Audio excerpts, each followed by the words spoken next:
gente, tudo bem? Meu nome é Camila, eu sou psicóloga, técnica de segurança do trabalho e atualmente faço mestrado na UFRJ em psicologia, na área de psicologia do trabalho e saúde do trabalhador. Hoje eu tô aqui com vocês para conversar um pouco sobre o tema psicopatologias do trabalho. Esse é um tema que tem caído bastante nos concursos, é um tema bem amplo, então é um tema que merece uma atenção, porque a gente não sabe ao certo o que pode cair nas questões do concurso, mas a gente tenta pegar aquele conteúdo que tem aparecido mais nas provas. Então vamos começar a aula? Primeiro eu trouxe antes de falar diretamente das psicopatologias relacionadas ao trabalho, eu trouxe para vocês uma contextualização para vocês entenderem como é que a psicopatologia do trabalho ela nasce como campo de estudo. Primeiro que, como campo de estudo, a psicopatologia do trabalho ela tenta articular as afecções mentais, os transtornos mentais, as doenças mentais, os adoecimentos de modo geral com o trabalho, ou seja, começa a se pensar como que a atividade de trabalho, as condições de trabalho, o tipo de trabalho que você realiza afetam de alguma maneira a sua saúde, no que diz respeito à produção de adoecimento. Os principais autores na linha do tempo da psicopatologia do trabalho é o Paul Sivaldon, que foi o primeiro pesquisador a usar o termo psicopatologia do trabalho, e ele concentra os estudos dele tentando demonstrar o quanto que as doenças relacionadas ao trabalho, elas partem de fatores orgânicos, sociais e também psíquicos. Ele também entende o trabalho não só como uma fonte de adoecimento, de mal-estar, mas uma fonte também de prazer e realização. E é bastante concentrada no modelo biomédico, no modelo de relação de causa e efeito. Logo depois a gente tem outro pesquisador, o Louis Leguillan, que é um autor que tem um pesquisador que tem uma influência marxista muito forte. Então ele vai, na verdade, estudar o papel do ambiente na gênese da doença mental, ou seja, como que as transformações sócio-históricas têm impactado o mundo do trabalho, que por sua vez produz adoecimentos nos trabalhadores. Também bastante presente o modelo biomédico de relação de causa e efeito, e ele é o pesquisador que começa a pensar o quanto certas doenças têm uma ligação específica com determinados tipos de trabalho. Ou seja, ele começa a pensar como que determinadas condições de trabalho, determinados tipos de trabalho conseguem produzir certas doenças que são específicas daquele contexto. Bem mais para frente, a gente tem o Christophe Dejour, que é um pesquisador, um psicólogo bastante conhecido hoje na área das ciências do trabalho, que vai pensar a psicopatologia do trabalho de uma forma um pouco diferente, um pouco não, bastante diferente. Ele vai dar ênfase no sofrimento do trabalho e nas defesas produzidas pelo sujeito para lidar com aquele trabalho e não na doença. Então, até então, a psicopatologia do trabalho, como o próprio nome já diz, ela se concentrava muito nas doenças produzidas em relação ao trabalho. Com o Dejour e os outros pesquisadores, a psicopatologia começa a pensar como que o sofrimento, como que as pessoas que não adoecem também estão sofrendo. E começa a pensar também em que defesas estão sendo produzidas para lidar com esse sofrimento. O Dejour renuncia ao modelo de causalidade, então esses pesquisadores que acompanham o Dejour começam a pensar que não existe uma relação necessária e linear de causa e efeito entre uma doença e o contexto, existe, na verdade, múltiplas causas interligadas que produzem o adoecimento. E um pouco mais tarde, mais ou menos nos anos 90, o Dejour ele vai criar a disciplina da psicodinâmica do trabalho, que é uma outra aula, mas que está relacionada com a história da psicopatologia.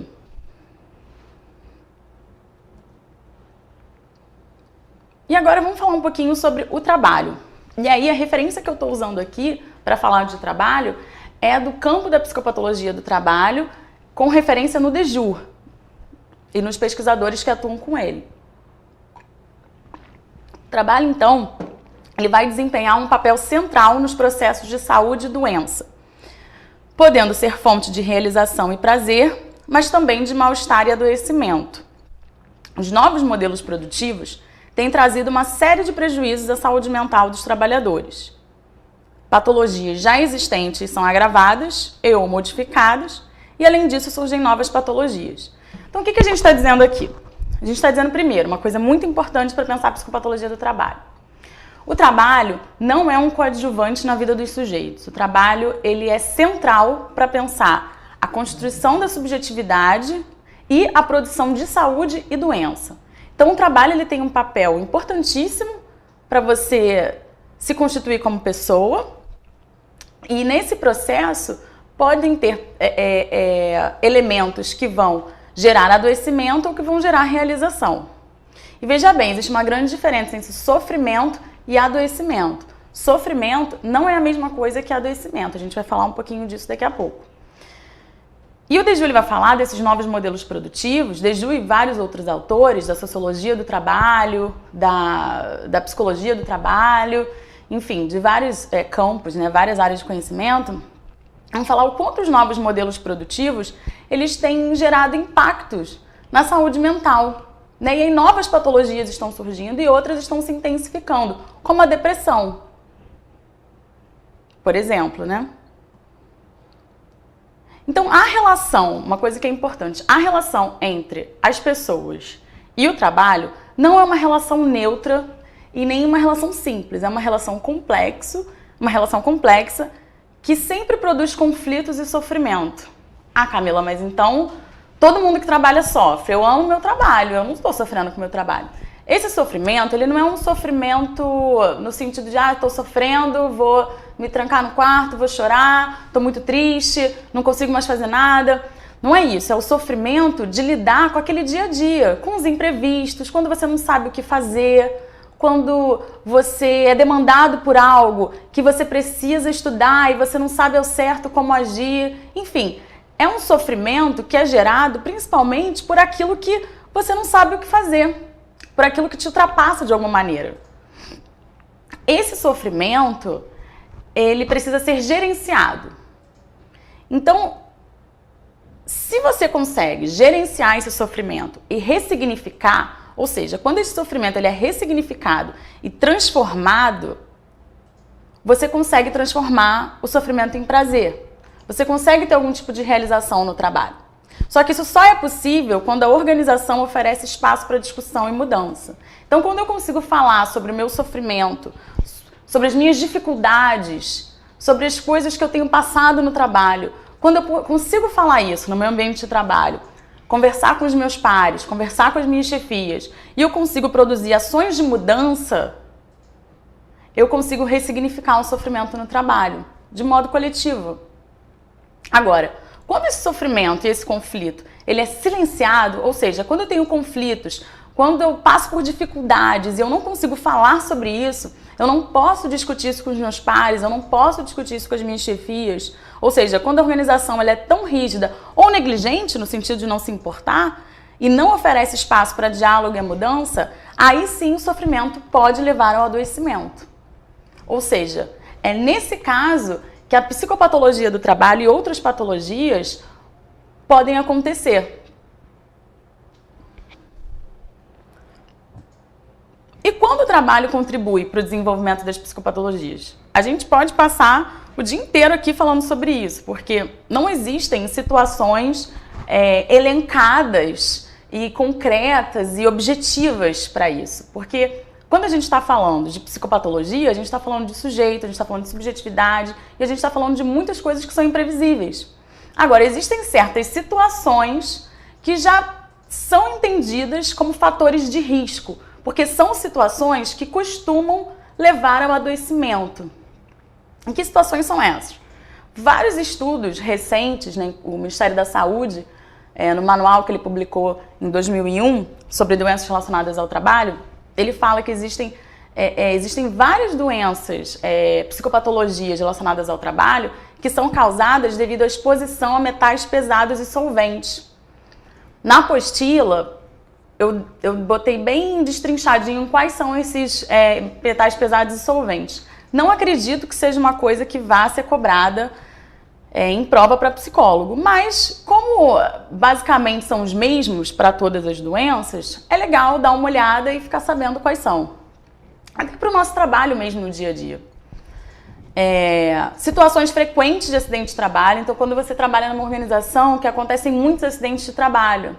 Com o acidente de trabalho, mesmo que você não seja vítima do acidente, ele provoca uma série de questões, né? Uma série de conflitos. Você vê um colega que sofre alguma lesão, você vê um colega que adoece, você vê o quanto você é frágil naquela organização, o quanto a vida é frágil naquela organização. Então, assim, o acidente de trabalho ele provoca uma série de problemáticas no ambiente de trabalho, não só para quem sofreu o acidente.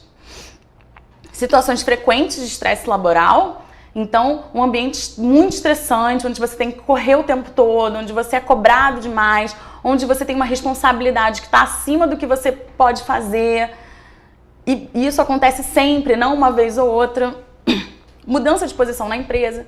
Então, quando você sobe de cargo, você ganha mais responsabilidade, você tem uma equipe para gerenciar. Ou quando você é rebaixado de cargo, essas mudanças, né, na posição hierárquica da empresa, elas podem provocar um tipo de estresse, ou um tipo de adoecimento, ou um tipo de sofrimento que não gerenciado acaba levando ao adoecimento. Múltiplos fracassos, então a sensação de fracasso, de estar fracassando o tempo inteiro, jornadas de trabalhos muito longas, ritmos intensos ou ritmos monótonos. A gente fala muito do ritmo intenso, né? Que é claro, é complicado, mas o ritmo monótono também, você não ter o que fazer, você não ter atividade no seu trabalho, também é um fator de risco. Metas impossíveis, pressão de chefias, e a gente poderia continuar essa lista. Isso aqui é só para a gente exemplificar quais são, que tipo de situações podem levar ao desenvolvimento de psicopatologias relacionadas ao trabalho. E agora entrando mais a fundo na classificação das psicopatologias. Como eu falei antes, o Ministério do Trabalho ele lançou um manual em 2001, muito interessante, um manual que continua bem atual. E o objetivo desse manual é orientar os profissionais de saúde em relação às doenças relacionadas ao trabalho. E aí, no capítulo 10 desse manual, ele traz as psicopatologias relacionadas ao trabalho. E ele classifica as patologias, de modo geral, em 3 grupos de causa, né? Que eu vou falar para vocês. O grupo 1 de patologias é o que tem o trabalho como causa necessária, ou seja, são doenças que o trabalho é considerado causa necessária, tipificadas pelas doenças profissionais e pelas intoxicações agudas de origem ocupacional. Como exemplo, intoxicação por chumbo, silicose, doenças profissionais legalmente reconhecidas. O que ele está dizendo nesse grupo 1?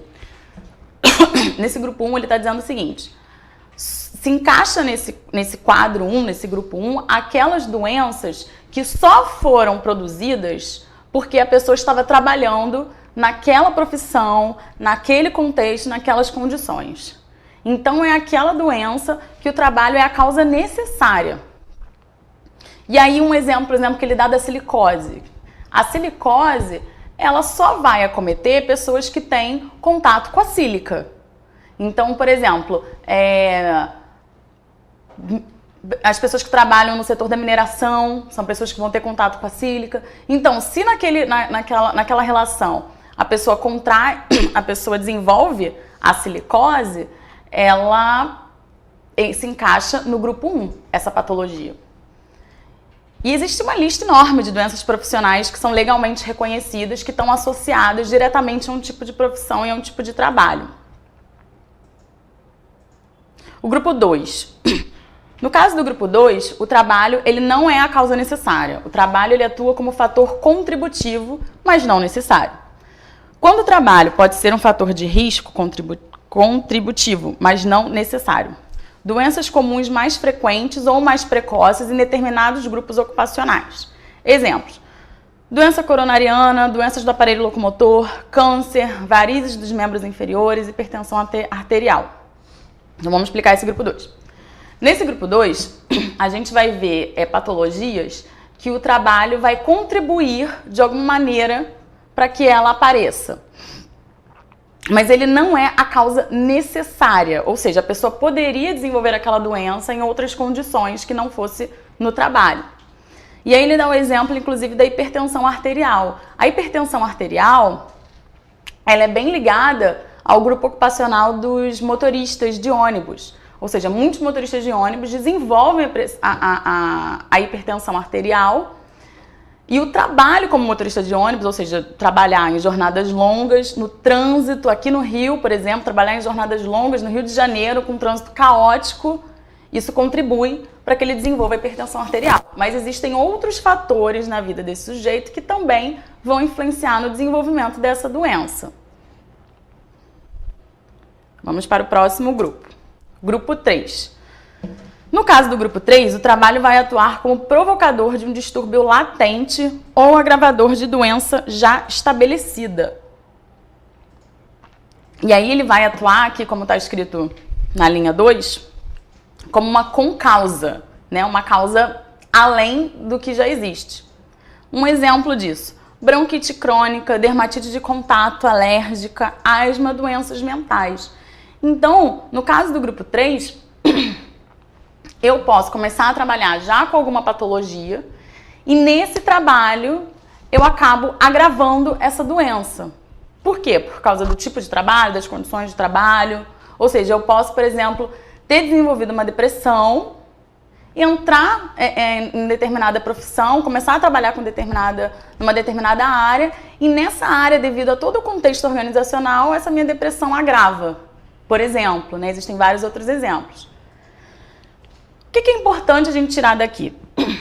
Eu acho que é importante a gente ter entendido o que é cada grupo, né? Principalmente como o trabalho atua no grupo 1, no grupo 2 e no grupo 3, e a gente entender, pelo menos nas doenças que eu vou falar a partir de agora, onde que essas doenças se encaixam, né? Porque, na verdade, uma mesma doença ela pode se encaixar em dois grupos diferentes, dependendo da situação.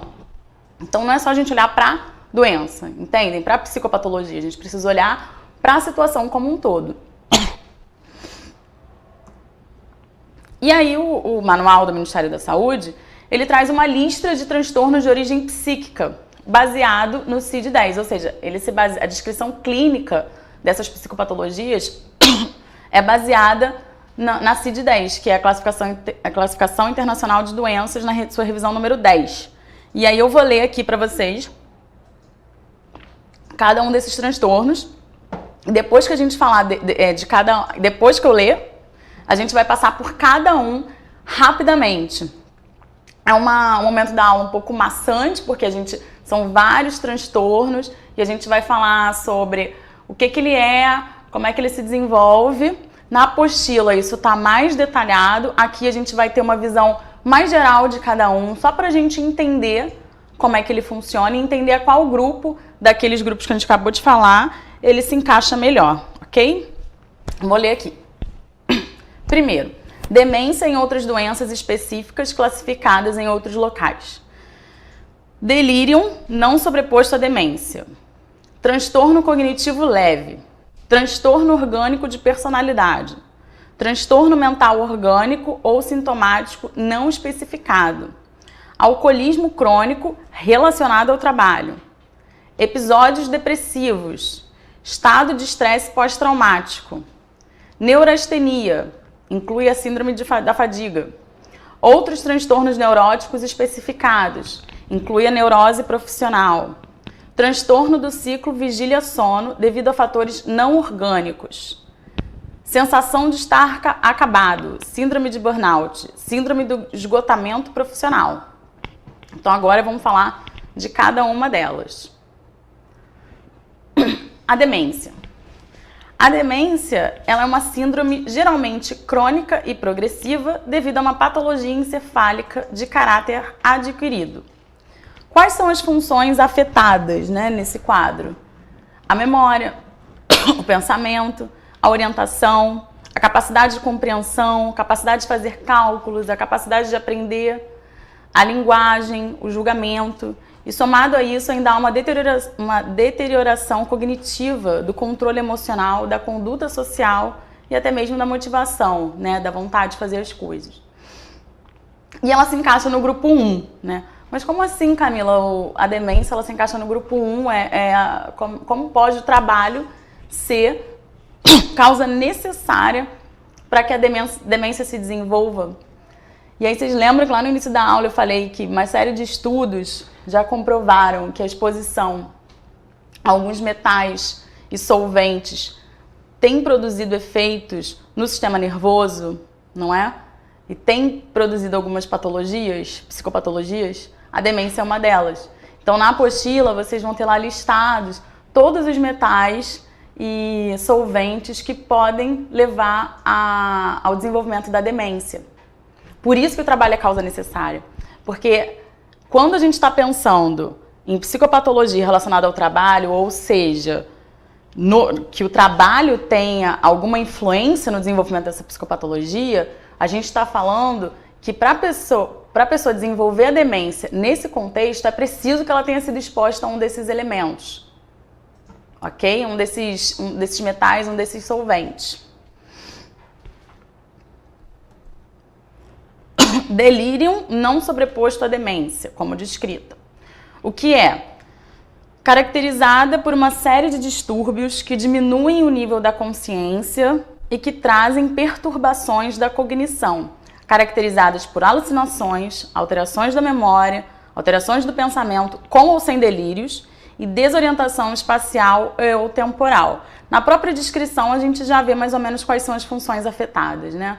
Então a memória é afetada, o pensamento, a atenção, o comportamento psicomotor, a emoção, o ciclo vigília-sono, e também podem ocorrer sintomas neurológicos associados, né? Como tremor, incontinência urinária, falta de coordenação motora e outros sintomas. E assim como a demência, o delírio ele também se enquadra no grupo 1. Por quê? Porque, pelo mesmo motivo, o delírio ele também é desenvolvido a partir do contato com certas substâncias químicas tóxicas, né? Metais e solventes. Transtorno cognitivo leve. O que é, né? O que são esses transtornos? É caracterizado principalmente pelo declínio das funções cognitivas. Quais são as funções afetadas? Memória, orientação, aprendizado, concentração. O sujeito com esse transtorno costuma queixar-se de fadiga mental intensa e tem uma dificuldade no aprendizado, uma dificuldade de aprender coisas novas. Ele considera, por mais que ele consiga aprender, ele considera muito difícil aquela atividade. Ele consegue aprender, mas é muito difícil, é muito penoso para ele lidar com aprendizados novos. Também se enquadra no grupo 1, por quê? Exposição a metais e solventes, ou seja, essa psicopatologia ela só vai estar relacionada ao trabalho quando o sujeito é exposto a aqueles elementos que estão listados lá na apostila. Transtorno orgânico de personalidade. O que é? É entendido como uma alteração da personalidade e do comportamento que perturba principalmente a expressão das emoções, necessidades e impulsos, podendo afetar também a cognição. Como é que ele se caracteriza? Dificuldade de persistir em atividades, instabilidade emocional, alegria superficial, mudanças bruscas de humor, irritabilidade, atitudes antissociais, ideação paranoide, mudanças no comportamento sexual. E o transtorno orgânico de personalidade ele também está enquadrado no grupo 1, porque ele também pode ser desenvolvido a partir da exposição a esses metais solventes. Por que eu estou passando... você está passando muito rápido pela descrição. Pelo seguinte fato, até hoje a gente ainda não viu nas provas diretamente relacionadas para psicólogo serem cobrados na área de psicopatologia relacionada ao trabalho, não de psicopatologia, mas de psicopatologia relacionada ao trabalho, questões que levassem à descrição da doença, aos sintomas, a que funções são afetadas. Mas como isso está dentro da matéria, é importante a gente ver aqui e é importante vocês estudarem para não serem pegos de surpresa. Vai que na próxima prova isso é cobrado, né? Então, a gente está aqui passando geral, na apostila isso está mais detalhado, e eu também recomendo fazer a leitura desse manual, do capítulo 10. Não é difícil, é um capítulo relativamente rápido, para quem já tem alguma caminhada com psicologia do trabalho, vai ser mais fácil ainda. Para quem não tem, vai tirar de letra também. Mas é por isso que a gente está passando com menos aprofundamento. Transtorno mental orgânico ou sintomático não especificado. O que é? Corresponde a um grupo de transtornos mentais que tem em comum uma doença cerebral de etiologia demonstrável, uma lesão cerebral ou outro dano que leva a uma disfunção que afeta o cérebro. Então, é um transtorno mental que produz algum dano cerebral, diretamente ou indiretamente, ou seja, pode ser uma doença que afete só o cérebro ou uma doença que afete vários órgãos, vários sistemas do corpo humano. E aí eu trouxe algumas doenças que fazem parte desse grupo. Doença de Alzheimer, demência vascular, síndrome amnésica orgânica e vários outros transtornos orgânicos. E aí também se enquadra no grupo 1, porque para estar relacionado ao trabalho precisa estar dentro da questão da exposição a esses metais solventes. Alcoolismo crônico relacionado ao trabalho. O alcoolismo crônico relacionado ao trabalho, ele está associado a um modo crônico e continuado de consumo de bebidas alcoólicas, com descontrole contínuo ou periódico da ingestão, ou com um padrão de consumo de álcool com episódios frequentes de intoxicação, mesmo que esse comportamento traga consequências adversas para a vida do sujeito. A negação da dependência é uma característica comum dessa síndrome. E o alcoolismo crônico, ele, finalmente, que não está no grupo 1. Ele está no grupo 2 ou 3, ou seja, o alcoolismo crônico, ele tem o trabalho como fator contributivo, né? Quando o alcoolismo crônico relacionado ao trabalho, ele é identificado, tendo sido desenvolvido, porque o trabalho contribuiu para que aquele sujeito se tornasse dependente, tivesse esses episódios de consumo excessivo de álcool, ou o trabalho pode ser um fator agravador. O sujeito já apresentava o alcoolismo em algum nível e com o exercício do trabalho isso se intensificou, isso se agravou. E alguns estudos têm revelado que o alcoolismo crônico relacionado ao trabalho está mais associado a determinadas ocupações. Por exemplo, ocupações com menor prestígio social ou que causam certa rejeição, como as que envolvem contato com cadáveres, contato com lixo, com dejetos, sacrifício de animais, ocupações que envolvem tensão permanente devido a perigos externos, como transportes coletivos, né, por causa de assalto, acidentes, estabelecimentos bancários, que também tem muito assalto, construção civil. Ocupações que envolvem trabalho monótono e tedioso. Ocupações que demandam afastamento prolongado do lar, como em plataformas marítimas e zonas de mineração.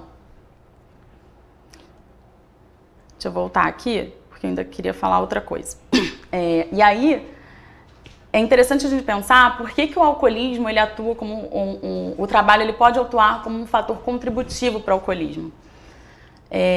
Nessas situações, por exemplo, vamos pegar aqui um exemplo, ocupações que demandam afastamento prolongado do lar, como em plataformas marítimas. Muitas vezes, o sujeito ele inicia o consumo do álcool devido aos seus efeitos farmacológicos, né? Ou seja, ele está como uma estratégia para permanecer trabalhando naquele ambiente, para lidar com as adversidades do trabalho. Então, um trabalhador que, por exemplo, atua numa plataforma e passa longos períodos distantes da sua família, 30 dias, 21 dias, 15 dias, e sofre com essa condição, né, e com outras questões que também acontecem, ele começa a buscar estratégias para continuar naquele trabalho sem adoecer.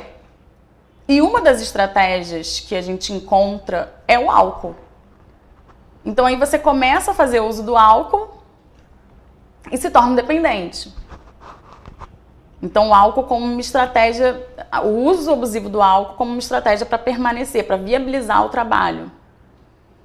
E aí agora, gente, que a gente terminou uma coluna de doenças relacionadas, de psicopatologias relacionadas ao trabalho, a gente vai parar um pouquinho e depois a gente retoma com o resto das psicopatologias.